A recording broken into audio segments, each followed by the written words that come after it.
comme si dara doxul déedéet am na lu dox am na lu dox te l'essentiel mi ngi dox mooy xam fan la ñu jëm idéologiquement naka lañ fay demee loolu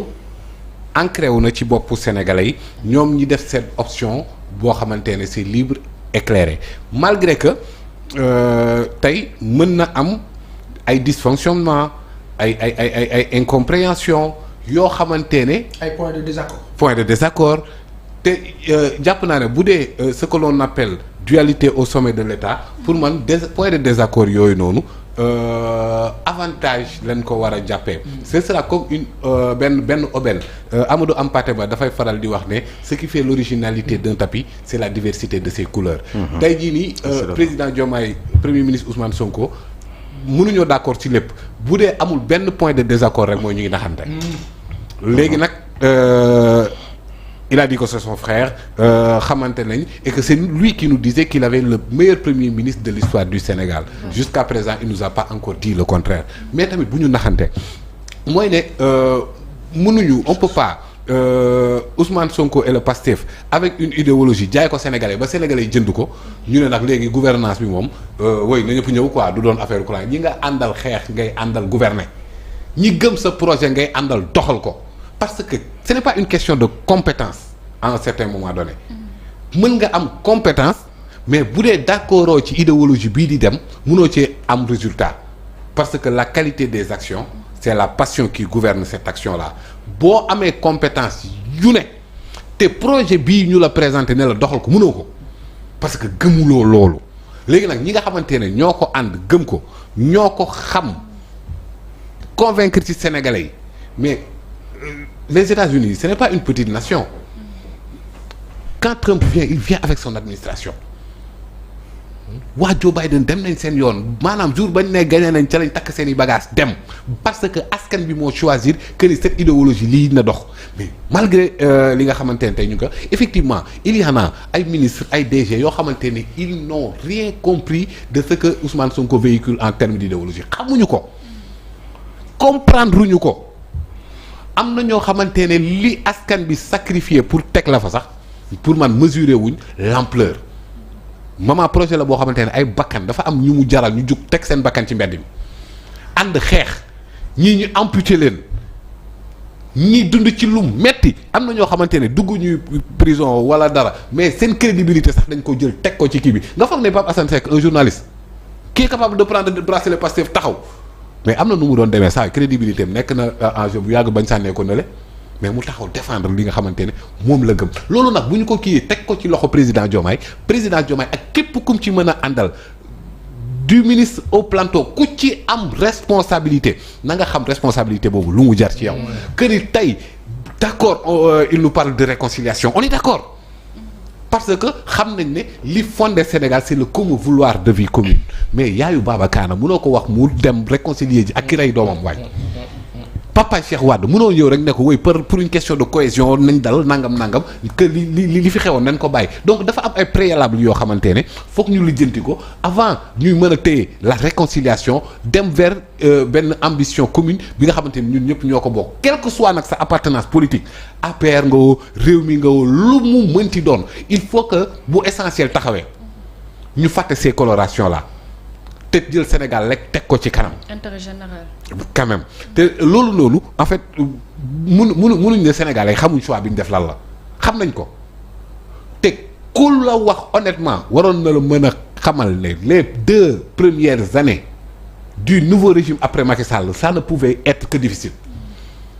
parce que xamoo li waa ji bàyyi ci situation réew bu catastrophique waa ji da doon taf yëngal rek finalement doo xam ndax li état la wala def lu la neex la lu leen soob suba ba jant soo mais ku ñëw bëgg a joyante réew mi foog mu metti on ne peut pas faire des omelettes sans casser des œufs donc day metti mais metti bii nii nag foog ñu supporter ko pour mën a jóge ci li parce que Macky Sall même bi muy soog a ñëw dëkk bi dafa Macky góor gi loo wax ñu ne woy nangam may bàyyi leen góor gi mu liggéey parce que day metti léegi nag ñoom dañoo dem ba ci biir ñu mujj lâché faire revenir pratique yu yàgg ya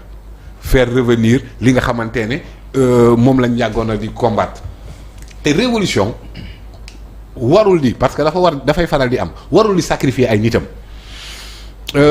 Mao avec la révolution chinoise dafa jékki-jékki gis ñi nga xamante ne ñoom la àndaloon di xeex ñu leen di wooye les gardiens de la révolution mu am koo xamante ne dañoo jàpp ni kii dafa wor le parti communiste chinois ñu excommunier ko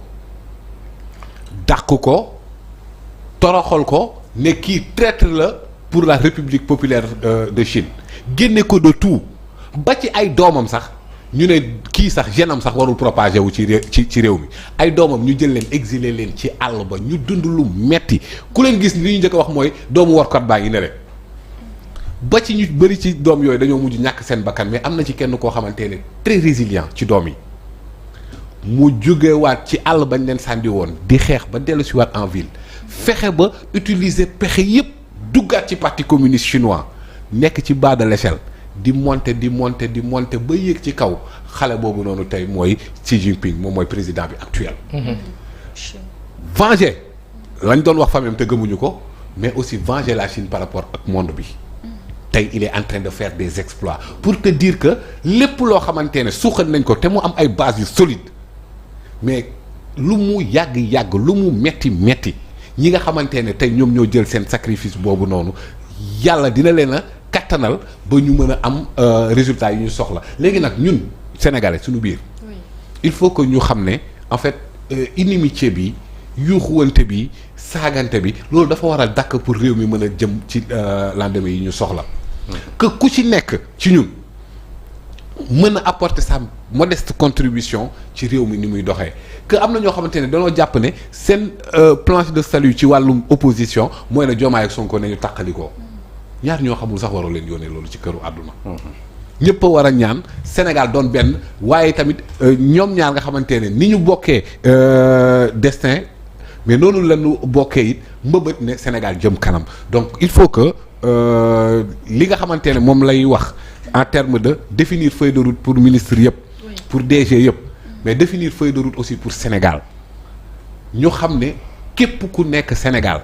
Kéba Mbaye waxoon na ko en 1981 bi muy installé Abdou Diouf à sa qualité de premier président de la Cour suprême mu ne il faut que sénégalais ñun ñu xam du ministre au planton que ñun ñëpp ñu considérer que le destin du pays se repose dans nos seules épaules. Et il a terminé en disant que il faut que triomphe l'éthique au Sénégal. Éthique dans le travail. mooy jubal mooy jubanti képp ku ci jalgati yoon ak foo ci mënti bokk yoon dal sa kaw. mais képp koo xamante ne tamit même opposition mais dafa am lu mu war a jëriñ réew force de proposition la war a doon ñu xam ne après tout Macky Sall waxoon na ko on est parce que le Sénégal est et il faut que le Sénégal reste un et indivisible loolu compromettrul ñu doxal justice loolu compromettrul les finances publiques dox loolu compromettrul dara ci liy jëmale kanam réew mi mu dox donc premier ministre Ousmane Sonko li mu joxe en termes de feuille de route j'aimerais bien que mu mën a possible mais maman yow tamit sa rôle journalistes yi seen rôle place publique bi seen rôle nañ ciy imposer ces débats de qualité ministre bu nekk jox na la feuille de route bu ci nekk thème la bu ci nekk waxtaan la donc voilà que ku nekk jouer sa partition ñu accepter ñu éviter les débats futiles les débats improductifs yoo xamante ne pratiquement toute la semaine tout le monde parle de la même chose il faut que vous essayez aussi de diversifier surtout ñuy dugg ci nag li nga xamante ne moom mooy débat yi nga xamante ne moo mën a jëmale Sénégal kanam. daal jàpp naa ne ñun ñëpp war nañ def suñu partition ci mbir yi daal. d'accord am na solo Passane pour terminer. jërëjëf.